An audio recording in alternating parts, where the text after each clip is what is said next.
later on, you can, I will ask you to raise your hands to manage guide, how can I tell that, right? The hygiene of the room, because people join in with their mics open. So for now, I will open the floor for questions, and request you to raise your hands. And if you are asking a question, uh, and if you're talking, I request people to on their camera as a respect to the speaker. Please on your camera. I know many of you are not comfortable, but if you are expected to get your responses, and all of you, like Surender, Divya, Shivraj, if you are comfortable, please use your camera, switch on your camera. This is something that I'm trying to request, and as a, because physical meetups, when we look at each other, we are able to understand how much they are listening to as well. So this is some request. If you want to take the most advantage of this, uh, and my response to you is to keep your cameras on if possible. If not, it's fine. But if you're asking a question and if you want response as well, this is something that I request all of you to do. So coming to today's session about AI as your co-pilot for business and growth. And when we talk about AI, I just want to make it clear for all of you. It is generative AI, right? Because we are not talking about the traditional AI that we have. In yesterday's session, we had a big discussion about this as well. When we talk about AI, and you can use the chat, uh, Tesla car, the AI that Tesla car uses is not generative AI. What it is something else, right? Shivraj knows about it as well, because he is working a lot in the traditional machine learning space. So, what does just to answer your question, does Tesla the car, does it use a lot of generative AI, or does it use the conventional discriminative AI? Shivraj, you want to take I will ask you to unmute. Just I want to know your thoughts and then I will take it I forward. think it uses the discriminative AI. Yeah, that is very good. So they mostly use computer vision models that has nothing to do with generative AI, and they do it. They use reinforcement learning. They do a lot of trainings to make sure that the car is able to detect an object, to detect the space, to have the control over its system and everything. So for just to make a clarity, when we are talking today about AI as your co-pilot, we are talking about the new AI, the generative AI that most of us are started using for our work, for our productivity, and for our everything that we are going to speak about, right? So and I request people to also give in your suggestions, give in your thought process in the chat as well as we go forward. So what is generative AI? Let me just do it. Can you guys confirm if you can see my full screen? Yes, in the chat you were able to see, right? Okay, so coming to when I just define what is a generative AI in very simple terms, just to keep everyone's focus that we are only in this session for today, for the next 20-25 minutes, we're only focusing on generative AI capabilities and not the traditional AI that Tesla and all the big Netflix and all these companies are using. So now coming to this, right? In very simple terms, what is a generative AI? It is a type, as Shivraj mentioned, discriminative is something that you are able to tell whether this is a dog, this is a cat. You show 1,000 images of a dog, 1,000 images of a cat. The new image that comes, you mention it, you tell the model, tries to guess it from the historical data, whether it is a dog or whether it is a cat. It does not generate new images of a dog or a cat. So right now we are talking about the AI that is able to generate new content. That is what is mainly a generative AI in very simple, non-technical terms. Three things are very important in a generative AI that all of us who are users of generative AI should understand. One is the prompt engineering. So you might have heard a lot of people talking about prompting is the new coding. It is something that how you are writing the prompt. Even in AI agents that we were having a session 2 days back, to make the agents stop at a particular level, you are writing a prompt to tell the agent that stop when you feel that you have uh, got the answer. And these are the things that you are writing in a plain English to the AI bots, to the AI agents. It starts with a simple prompt like write me a poem on XYZ to highly sophisticated AI agents that you are writing prompt templates to make sure that they are working in the way you're supposed to work. Then you get whatever you do.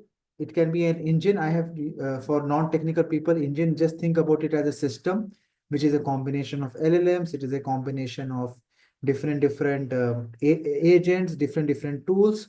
And I will show you a diagram later on when what I'm talking about this as well. And then you have an output as desired. This is something why I'm telling as desired. If you don't like the output, you can reprompt and redo it. And now why I'm showing you this diagram, this is a sequential activity, right? You do this, you get this. But AI agents is giving you an option to iterate and make it better. And we yesterday in our community meetup that we had in Dubai, I did a workshop on AI agents. I don't want to go in details about AI agent, but I just want you to show the slide of the flow that is happening, right? So most of us started like this, right? Uh, in ChatGPT, all of you here said you're using ChatGPT. When you started ChatGPT, you used to give a text, you get a text as an output. Very simple. Then what happened? Then you started putting a document, right? The chat GPT started taking a document and started analyzing it and also giving a document outside, right? The context window increased of that particular large language model. Then what happened? Then you started connecting your data. Today in our AI residency, we saw how to take a simple PDF and convert it into a vector database and use it for our application. This was the third phase. This happened in the early 2023. I think March of 2023, this thing happened. You were able to do vectorize the data and use it for your work. One use of tool here, and I asked this, anyone wants to tell when I say tool, one example you want to give of how this is being used? Anyone wants to take a guess? You can raise your hands or you can ask me to unmute. I will do that. Shivraj, you want to take a guess when I say tool, what does it mean? See the whose camera is on, I'm going to ask him only. So if you want me to call you up, so please on your cameras. I have asked you to unmute. It's, I'm not sure. Maybe like the tools are like different LLM models. Is that what you mean, or I will some just give an example of this tool use. When I say this tool use, one example that you can think of, very simple example. Anyone wants to take a guess? Middleware. So not exactly middleware. Just give a use case. Don't tell me the technology. The use case of this simple tool that I'm showing here. like if we ask it something, what is the capital of UAE? It will generate an output. So, Okay. Okay. Let me hear from Zishan. He has raised his hands. I will come to you. Tell me, Zishan. If you can Yeah, on your camera, it will be nice. Yeah, tell me. all right. So, the example which I have in my mind is like on my daily basis when I do development for any softwares. So we use any there's a software name Copilot.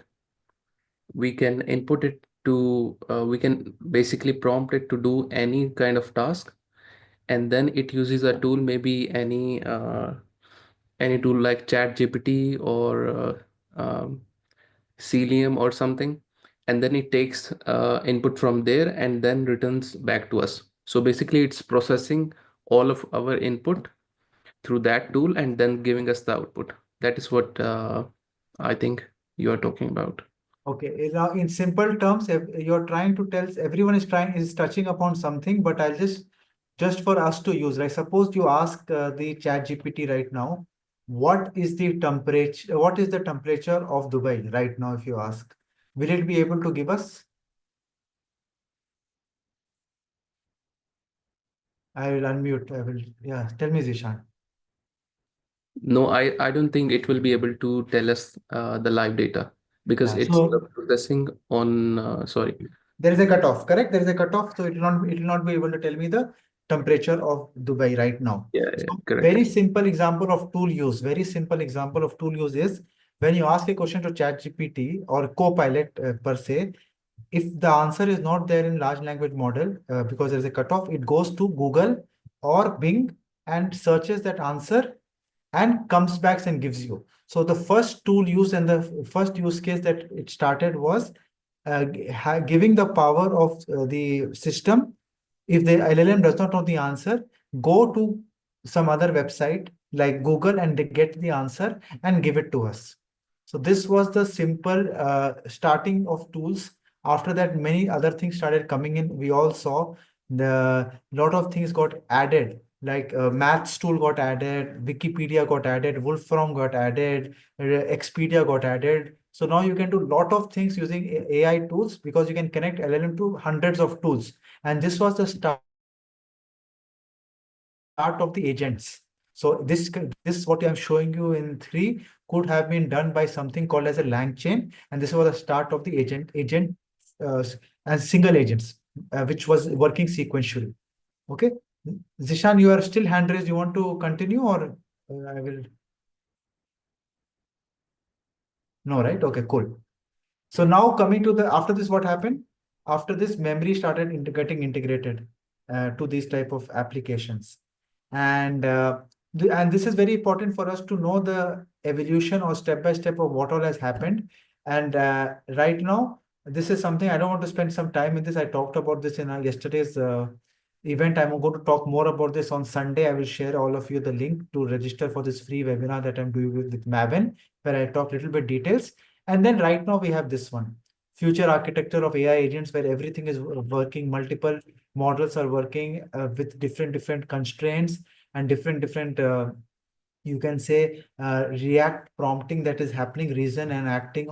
So LLM is giving the power to not only do the activity but also to think when to stop, when to start. Yeah, you're giving more of autonomous autonomy, not autonomicity, and autonomy to the AI application to build in your particular to do your specific work, right? So this is something that Zishan has a question. Let me answer this before I go to the next slide. Tell me, Zishan.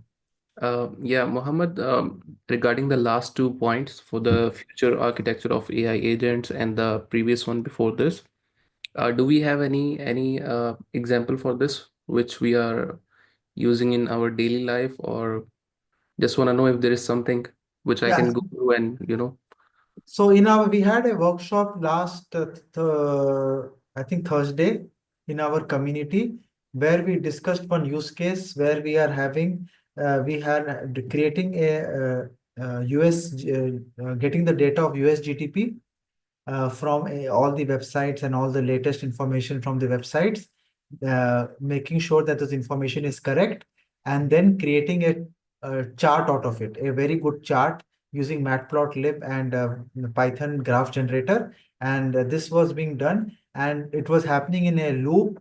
It was validating its data. It was doing everything by itself and giving us the final output after a lot of iterations.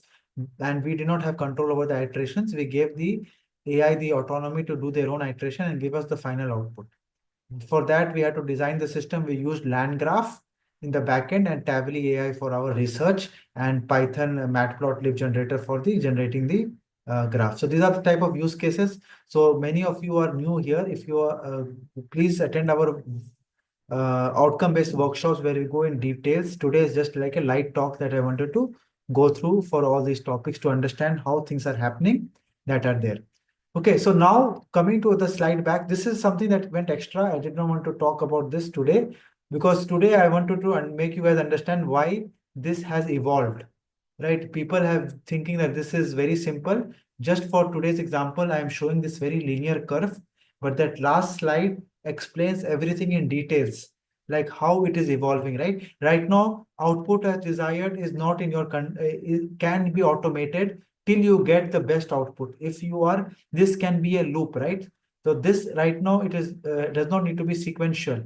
You can keep this can keep on iterating. This can keep on iterating. This can keep on iterating until the AI stops and says that this output is 10 out of 10.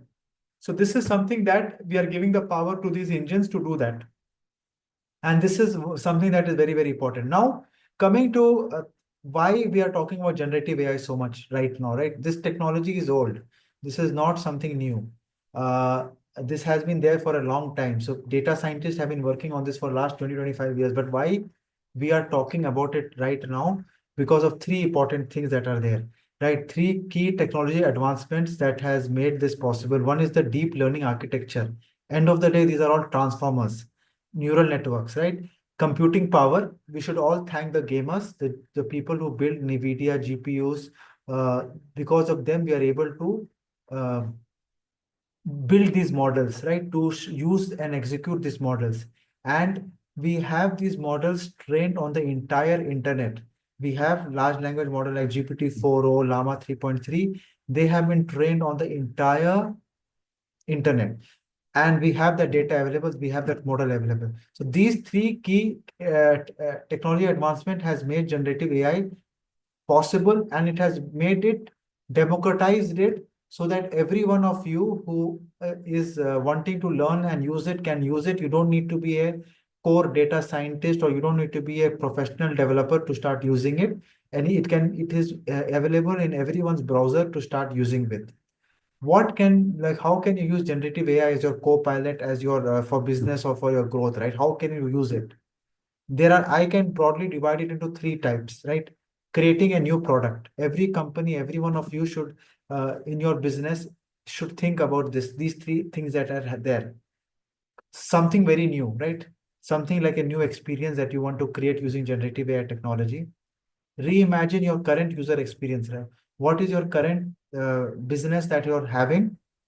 How you can improve the user experience, right? Now most of the companies, if you know right now, they are moving from typing to actually conversation and to voice.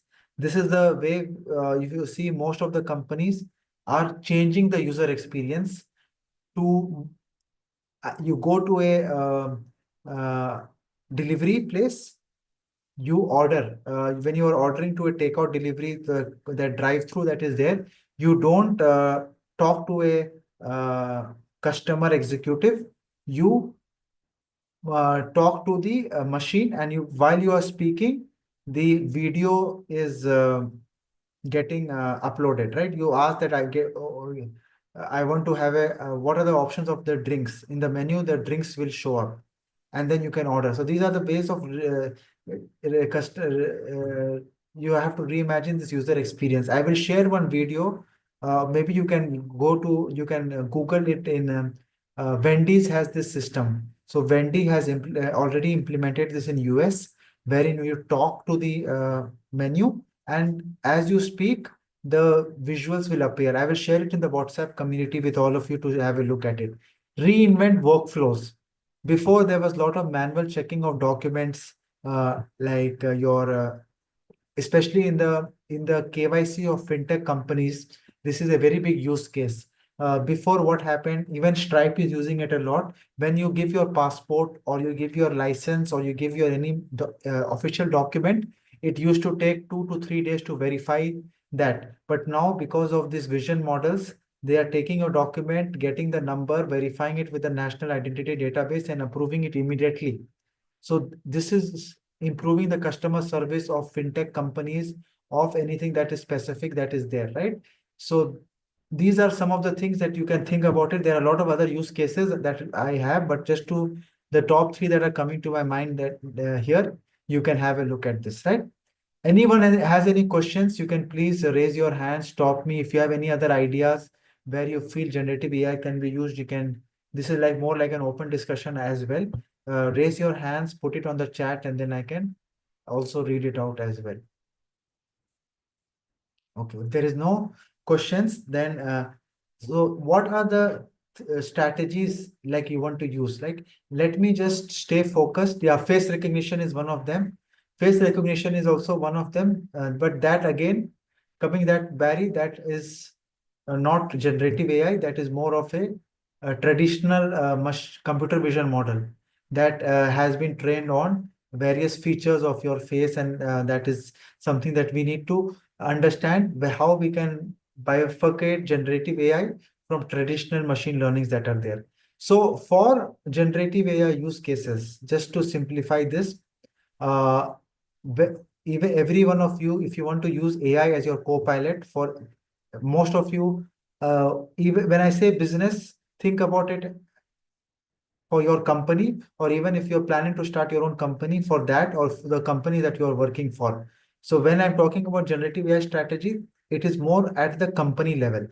The company can be the company that Shivraj is working for, Sudha is working for, Zishan is working for, and more from that sense, right? So what is the advantage of generative AI for companies? Everyone, if you know, there is a FOMO effect. When I say FOMO, fear of missing out. So they are using it as a competitive edge. Everyone wants to use this. Everyone wants to invest their time to have a competitive edge over this. You need to align your AI with your long-term business goals. So I tell every business that I meet, every consultant that I meet, I ask them, don't reinvent the wheel because of generative AI. What is your business goal? Think how your business goal can be achieved by using this technology. It can start by simple use cases like automating some of your work, by reducing the time you used to do to for a specific workflow. You are reducing it by using generative AI at a set process, right? End of the day, till now we have human in the loop. Always remember that whatever AI is going to automate, human is always going to be there inside the loop that is there. Now, this is also risk of falling behind. This is same thing like FOMO and driving efficiency. So operational costs that are there for every company, as I was just telling you, reducing the time of procurement for documentation, because many companies till now they struggle with the documentation type of work. And that can really improve by using the generative AI technologies to summarize even this minute of meeting. Before we used to someone used to manually write minutes of meeting. But right now in Zoom, we have a co-pilot. In Microsoft, we have a co-pilot. Yeah, so Sudha is asking, evaluating if it is a generative AI use case, or if this case, yes, this is very, very important. Right? Today's topic is mostly about generative AI. That is the reason why I'm trying to not cover, because traditional AI ML automation will become a completely different story. So just thinking about generative AI, the new buzz that is there. End of the day, it really depends on the business goal. If your business goal can be solved by what Sudha is mentioning, traditional AI, ML automation, go with that. You don't need to start using generative AI, but you can use generative AI to help you achieve your goals. It can be in the coding, it can be in documentation, it can be in anything. So generative AI can also help you to do the automation by helping you with the process, as like, because as you all know, companies like AWS, Google tell that their coders are now using 36% or above are using the code that is getting generated in their systems is AI generated. So please be open to use that particular thing that is there. Okay, Sudha, is that clear, or you had a comment? Or okay, cool. So now coming to this slide, right, like identifying opportunities. Let me just on the light. It is becoming dark here. Just 1 second. So this particular thing is to identify opportunities for generative AI. Every one of us is trying to get into this area, but is it actually required? This something again. What are the opportunities that are there? So these four things that are these four frameworks really help us in understanding what is the opportunity. So I call it the 2x2 matrix. What is the low hanging fruit that has the most impact with the lowest cost? that is where you want to start working with. So that is the AI opportunity assessment you do. Pick up the thing that is most valuable. And I will give you one more point. Let me on the light, and then I will come back. 1 second.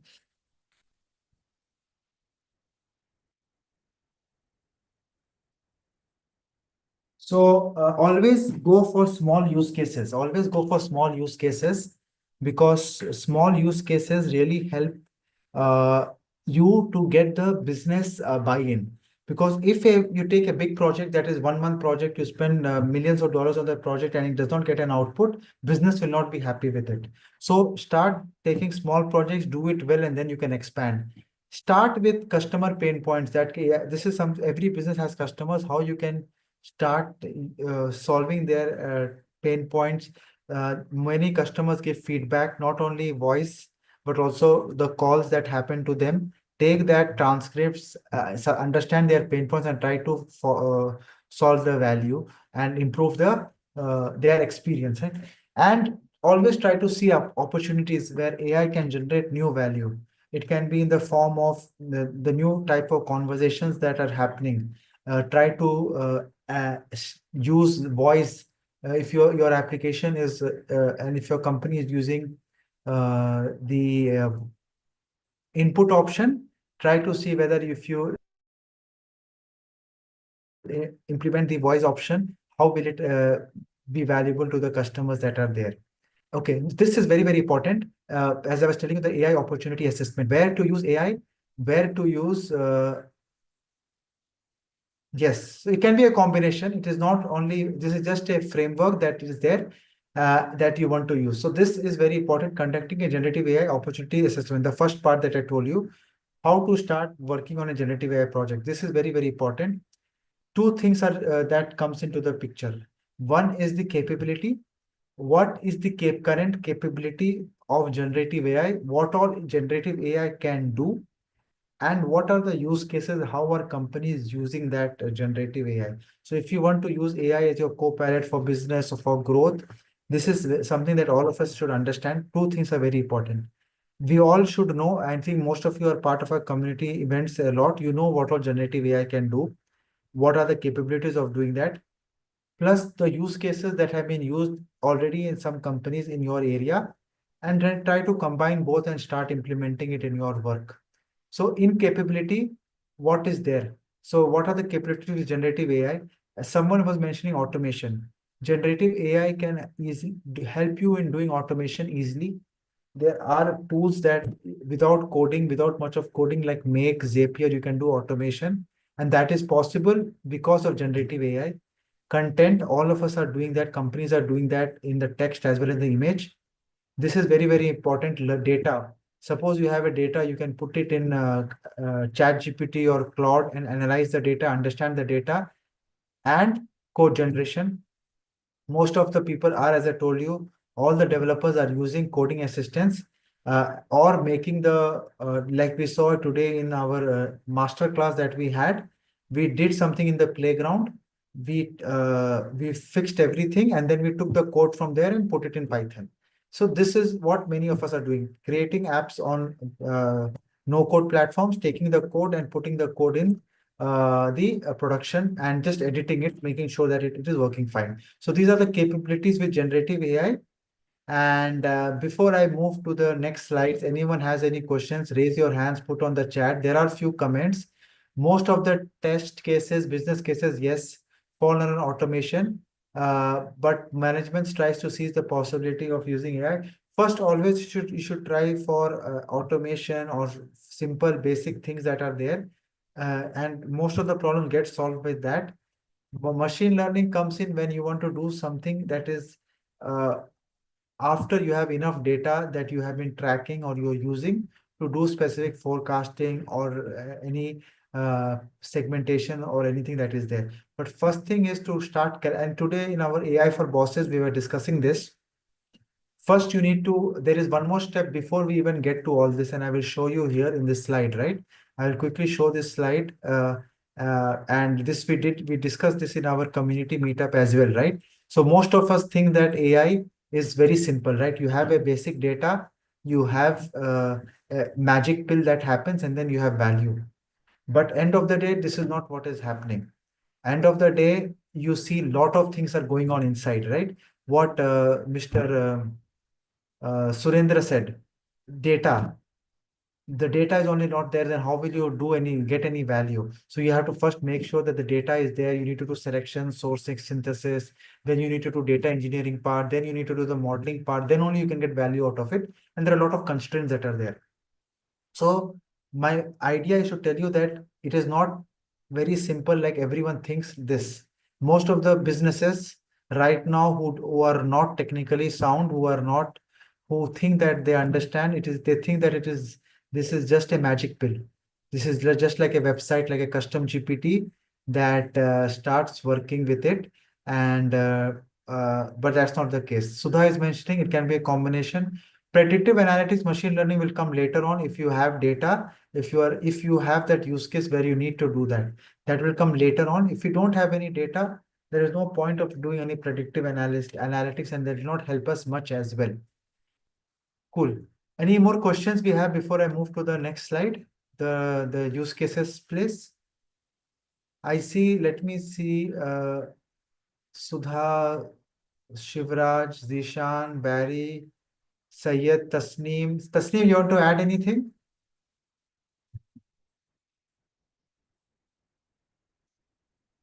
Tamim, Surender. Then if not, I will move forward because then it is too much information and then you guys will get lost.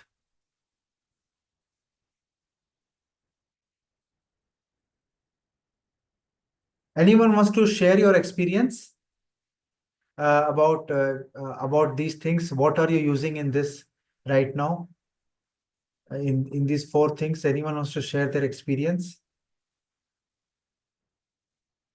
Okay, Sudha is raising her hand. This is okay. You can raise. Yeah. Go ahead, Sudha. I have asked to unmute. After that, I'll take Tasneem. Yeah. So I just want to talk about the last circle, right, on the code generation. So currently, we are developing a platform. I mean, it's almost ready, where we kind of do a code generation. So here we do a combination of generative AI. We do a lot of pre-processing. We do a lot of post-processing. So that's where I said we use the combination of all three, right? Where I have automation, I have cleansing, pre-processing, post-processing, and then I use my generative AI to get my final output, right? And even there, based on the knowledge that LLM has today, because there are certain technologies which are available open source. That's where your LLM gets completely trained on, right? Your Python, React, Java to an extent is absolutely, you get a good coverage. But when you look at enterprise applications like .NET, right? Like, or your Oracle Groovy scripts, right? So we have a lot of challenge because the LLM is not completely trained on that. So what we do in those cases, we do a combination of all these three to see how we can massage and polish to get the complete coverage, right? And so far in the code generation, we've been able to get a coverage of about 40 to 45%. And here, Rashad, I want to specifically call out that you said, in spite of all this, right, you still need a developer, right? Yes. He has to look at the code, he has to remediate the code, right? A human intervention a human in loop is definitely needed in all these areas. So that's one example I wanted to call out, specifically on the code generation part. Yes. So now what has happened, before the code generation time used to be 80% and 20% used to be the time to review the code and make sure it is fine. Now it has shifted. The time is of a developer now. The generation part is the less, 20% is the generation time. The rest of the time is to make sure that what is it working, not working, there is the debugging takes that rest of the time. So if a person knows this, if he has been doing coding before, and he has gone through this process, for him it is easier to do this exercise compared to a person who is a new person and who is just using these AI tools to generate without missing the fine lines that these models throw out. So this is a learning, right? We always Absolutely. we have to keep, so the human has to be and I will discuss about it a little bit later. Let me hear Tasneem's thought about this, and then I will thanks Sudha for your input. And I will talk to you more about this as well. Go ahead, Tasneem. Hi, everyone. So I'm not a coder. I'm a marketer, a strategist. So I work with the clients. I'm just going to share an example of what we're doing at the moment. We're working with some of the engineers from University of New York in Abu Dhabi to actually, I'm working on the automation. My client's working on the automation part of data. There's a lot of data, plethora of data. He's in the supply chain, Bakala outlet, that management. So there's a lot of data that's in like brick and mortar state. So we're trying to actually digitize it and build an automation process that'll actually help them generate good insights across the entire supply chain, whether it's movement of goods, whether it's financial aid, all of that. So we're trying to create that entire ecosystem by automating through AI. Yeah, thanks a lot, Tasneem. So again, just to tell everyone, the automation that was there happening 10 years back, it was called RPA. And now the automation that is happening, it is the same uh, methodology of how you can get things done without human intervention. But now the automation that we all are talking about is not the old RPA that was there 10 years back, which was programmed by humans. Like human used to write the manual code and do the whole, if you guys remember Excel macro workbooks, it was very complicated. But now what is happening, the automation and why people, automation is not, it is not AI, it is not, you don't confuse with machine learning, deep learning and all that, but automation is changing. Why? Because of this reason that I will share with you, this particular framework that I discussed yesterday in our class, because of AI agents. Now, this is the thing that is happening. Before, you used to hard code everything. Do if this, do this, if this, do that. But now you are giving the agents the thought process to do the work and to keep on doing the work until it is done properly. This is it is making it easier for you to do automation by using this framework, because you don't need to hard code lot of stuffs. You just need to give the right prompt, right context, and they will do the whole thing by itself, because there are frameworks like Crew AI, then we have AutoGen and we have LangGraph that are giving the whole ecosystem to you. You just need to feed in the context that you want to do this, and it will get it done. And there are Make is there, N8 9 is there. We have Zapier. These things are helping it to do things faster and easier. And at the back end, these are using these technologies, which is a capability of because of generative AI that is happening. So that is the reason why when we say automation, it is the way of doing it has changed. And this is something that all of us should value and understand. That is the reason why a lot of companies, like what Tasneem told, what Sudha is doing automation, because that is what every company wants to do. But AI agents is making it easy to do it, because you don't need to do a lot of hard coding. You can automate routine tasks very easily, and you don't need to pay the external consultant a lot of money to do that. You can do it by yourself, or you can hire one person to do it for you, who knows everything, who understands the domain, and who can do everything for you. Okay, now I'll talk about the use case. So this is something that all of us yeah, so Tasneem has also put in the chat, this is a good start for SMB that are evaluating. Yes, yeah, this is mainly my slide today is focusing on startups and SMBs that are there, right? So every company, right? Every company has these non-core functions that you see. I have not put finance and R&D for a reason, but these are some non-core functions for many of the companies that every company does. It does You all agree with this. Every company is doing marketing, sales, operations, IT, engineering, risk and legal, HR. And the last and the most important thing, where generative AI can be started using, that everyone already started using it, was in the employee optimization and utility. So every person who was before he was doing manually, he was doing coding, is using this platforms to make their work easier. Most of us are using generative AI for research purposes, for generating of social media post, for anything, right? We all are using this. And this is the area where everyone started doing it. And I recommend everyone in your, whoever is here in a company and already are doing it. And right now, I don't need to tell you, but if you're not doing it, start with this vertical. How you can start using generative AI in day-to-day task of employee, get your awareness among your employees to start using these AI tools. This is going to cut down their mundane task of manual work and give them more time to learn new technology, right? So this, I will just pause at this slide. These are some of the use cases that are there for in marketing and sales, operations, and IT and engineering. You can read it 1 minute, and then if there are any questions on this, you can raise your hands, and then I can just talk a little bit if you have any doubts in this. These are just basic points. Every one of us are doing this. Just have a look. If you have any questions, you can ask in this slide.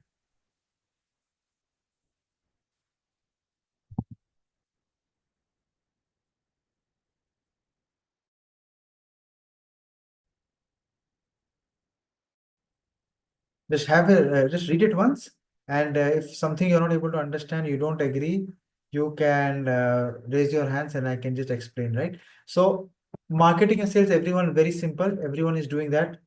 Product user guides, anything that you want to do, content, market, sales, copy, everything. We are using this. Operations, chatbots, customer support, production errors, anomalies, uh, customer service. This is where a lot of things have been using. And again, here is automating processes, increasing agent productivity. Again, we have IT and engineering. This everyone, this also includes documentation of code, everything that is there, data tables, contextual information, synthetic data, and everything. Risk and legal, all of us know about this. Every company has to sign NDAs, MOUs, a lot of legal work, lot of everything. This can be really helpful for all of us to start using this. HR, like we have Venkat raising his hand. Venkat, can you on your camera so that I can ask you to unmute? If possible, let me, okay, I cannot force them. Go ahead, Venkat. You wanted to ask any specific question? Yeah, sorry, I could not able to open the camera. And in a good situation to open the camera and outside. Currently, is there any generic tool like can use automate for our things in day-to-day jobs? Is there any what do you think? Like, is there any generic AI agent tool? Uh, which use case? Tell me one use case. Like for suppose like in today's world, so I work as a data engineer, like it's a data modeler. Let's say in my use case, like usually whenever we got a new requirement, we go to database and hit the database, and we have to wait the still it will comes up, and we use the same query second and again, and we model the data and give in the Excel, and those things we do. Is there any like thing we can automate, like whatever we do, we can say it will be coming as an Excel output, or the mapping kind of thing where we map some source to target? Yes, you can see that you can do this. You can do this. There is first you need to identify what you want to do, right? And then you can start. There is no generic rule for every use case that you are having.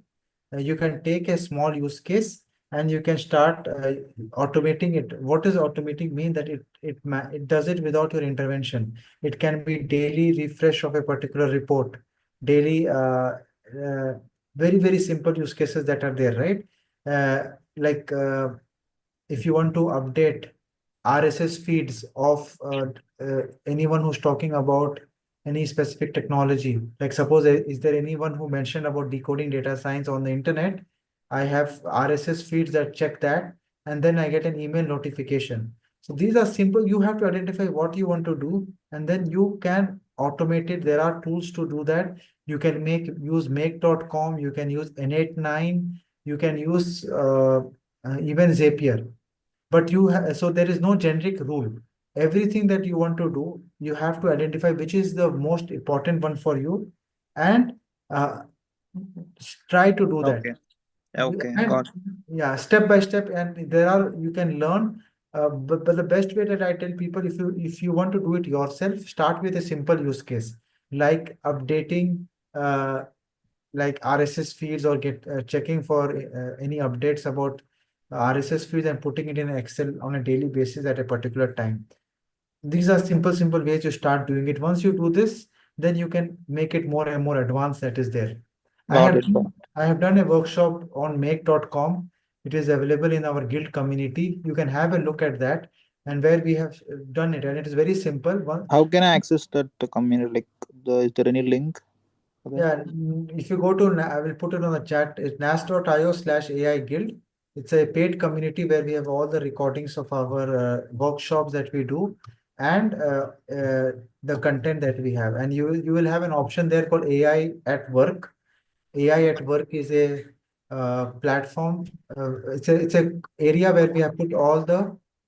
Let me just open that and share with all of you who want to take one step further, who are not part of the guild community and who want to. Let me just open this and I will share my screen. And one of the use case you shared in your screen, like the LinkedIn content or the LinkedIn jobs and all. Can we automate it? And is there any tool, or like we can use any LinkedIn automation things? LinkedIn automation, you can also use. There are a lot of things. So I have shared this link. I'll put it in the group. So whatever Okay. you require AI at work, I have put this in this particular platform, and I keep on adding. So this is a basic course that goes through the different stuffs. Plus, there are workshops that are there. And the one that I told you, basics of automation with make.com. This is a 1 hour, 9 minutes workshop that we did. You can see all these things are while traditional audits are dead, AI and RPA take over, custom GPT to build tools, smart prompting, content generation, enhancing business productivity, LLM using Excel, AI in Google Workspace. So these are workshops, and these are 7 specific videos with specific tools and specific use cases that are there.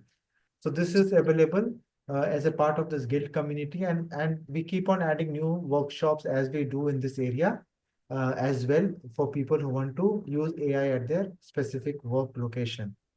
Okay. How to access this one? You said it's a paid one. Like, what is the Yeah, I put cost? it there. I put it on the link. Yeah, you can get all the details. It's a part of our guild community. Okay. Okay. So so you can have a look at this. So this is a monthly membership where you get access to all the content plus the live workshop that we do every week, and the recording of the sessions that are there as Okay. well. So Got it. now so any more questions before I move to the next part? You can raise your hands if you have any other specific question.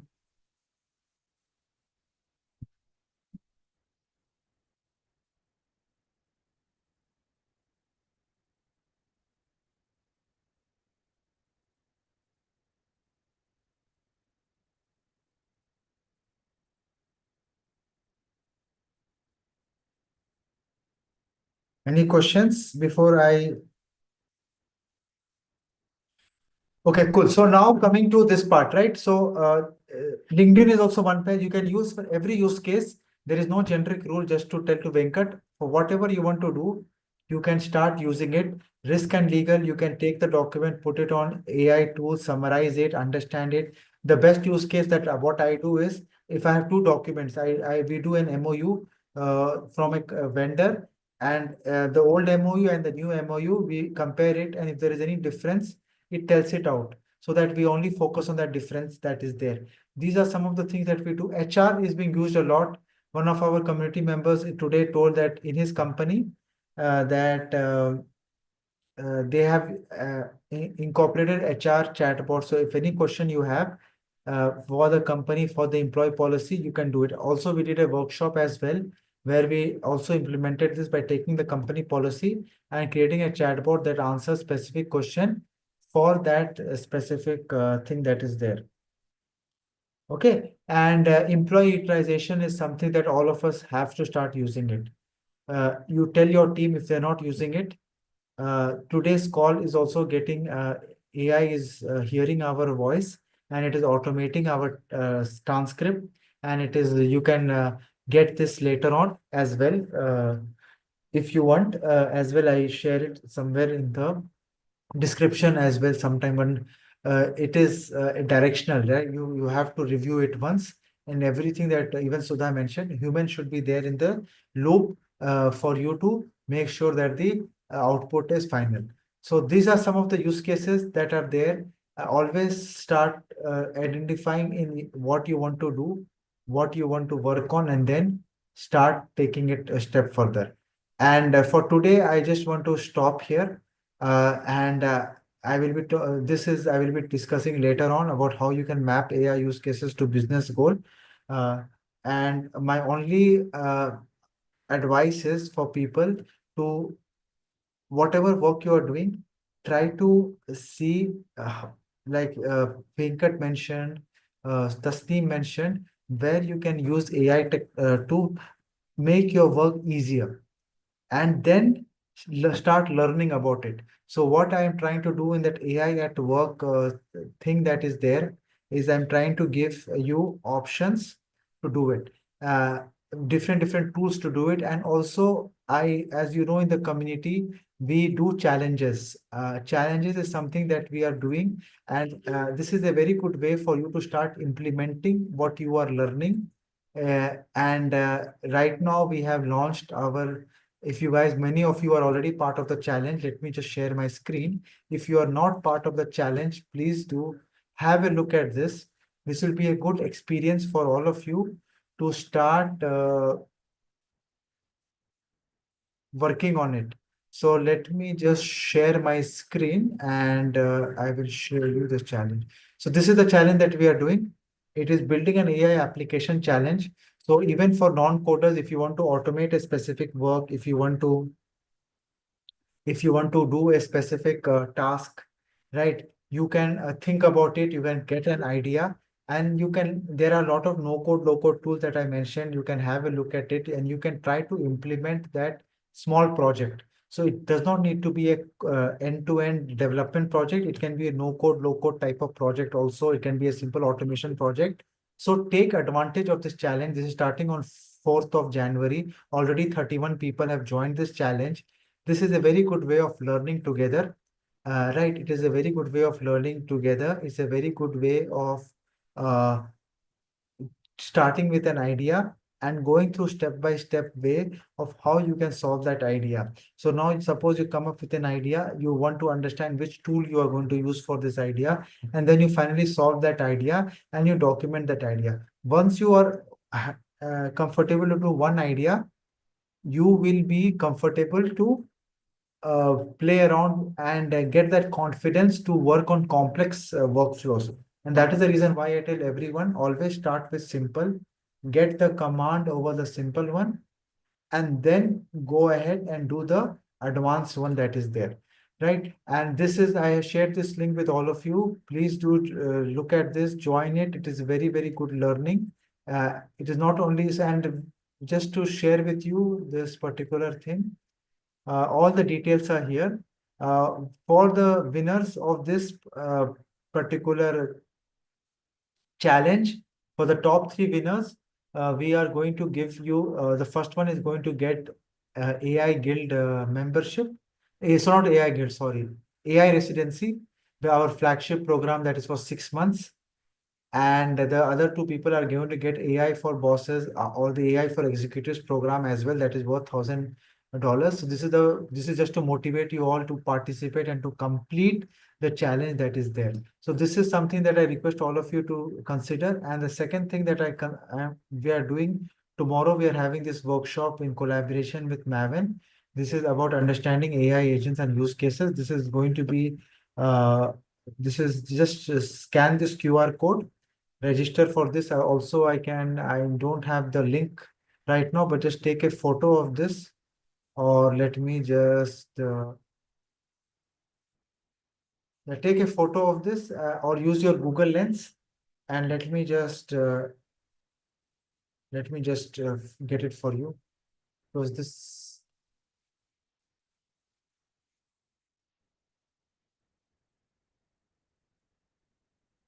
So this is happening. So this is where today we discussed about this shortly, but we are going to discuss more about this in the next in this Sunday that is there.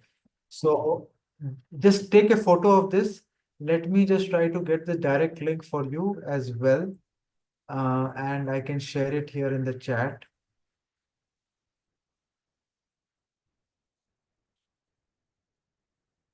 Yeah, I will share it. I've got the link, direct link also. I'm putting it on the group chat. So these are the two things that are there. Now I will open the floor for any questions that are there. Just to summarize it, understand one small areas where you can start implementing it. As a business, as a learner, always you need to start with something that you are comfortable. You know why this is important? This gives you the confidence.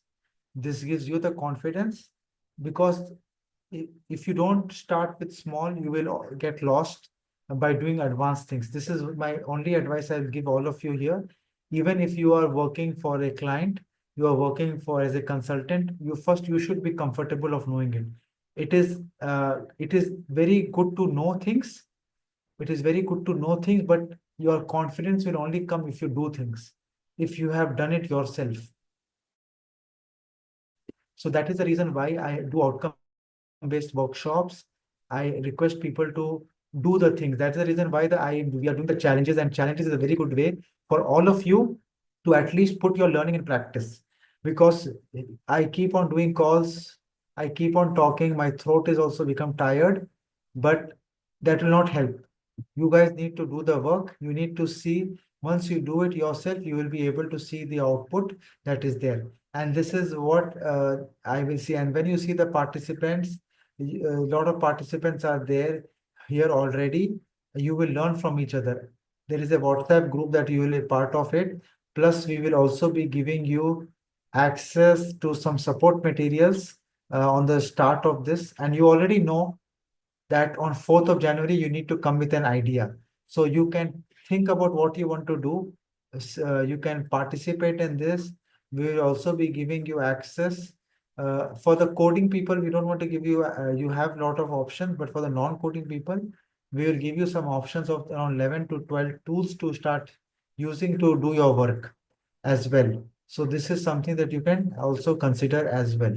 So that's it. I will just wait for a couple of minutes. If there are any questions, we can take the questions, or else we will meet in our next event that is happening tomorrow on the Career Talk. That is, I have shared the link here. So I request all of you to register for that, come for that event, and you will learn more about AI agents and how to, what is the use cases that is there. Today I covered from a bird eye view.